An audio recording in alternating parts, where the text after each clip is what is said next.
So I grew up in a single parent home. It was just my mom and my three sisters. I'm biracial, so my mom is Mexican and my dad is black. Growing up, my mom didn't take us to church a ton, just definitely during the holiday season, so Christmas and Easter.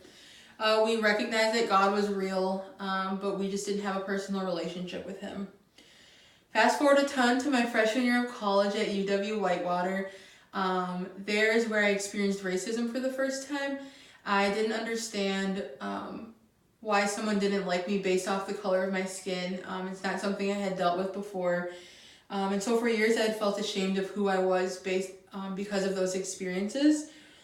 My culture is what I felt described me the best growing up.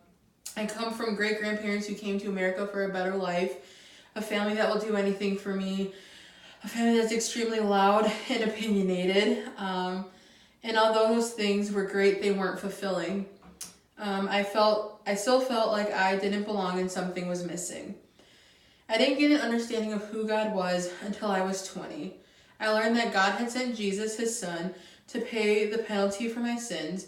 I deserved eternal separation for those sins, and I would define sin as something that would go against God's plan for our lives, and just something that would interrupt our relationship with him. So I finally had understood God's love and grace for me and his forgiveness of my sins. I would love to say that once that happened, God and I were solid, but we weren't. I was on fire for the Lord, but the flame that was once the size of a forest fire had dwindled down to the size of a bonfire. And because I didn't really understand what a personal relationship looked like with God, I was perfectly fine with that. When I came to Stowe, I got involved with Crew, which is an interdenominational campus ministry. And the staff really showed me what it meant to have a personal relationship with God. I was free to have sins, struggles, and problems, but accepted and loved anyway by God. Since then, I've grown a ton in my faith through God's grace and some sweet opportunities in Crew. One being Legacy, which is an ethnic minority student conference that Crew puts on.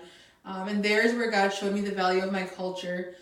Through that experience, God opened my eyes to what it would look like to use my ethnicities for his kingdom. To end, I used to be a girl who found my identity in my culture, but now I can cling to the cross and know that the Lord has my back. I just have to allow him to work in my life in that area and in others that I struggle with. I've learned to be okay with the fact that my story doesn't look like my friends who are also believers. The common theme is Jesus, and that's all that matters. If you're watching this and you don't know who Jesus is, know that God loves you and he has a wonderful plan for your life. And if you are a believer watching this, know that there's nothing you can do that will make God love you less or more. So if you have any questions about my story or if anything I said you could relate to, feel free to shoot me a message and I would love to talk to you about it.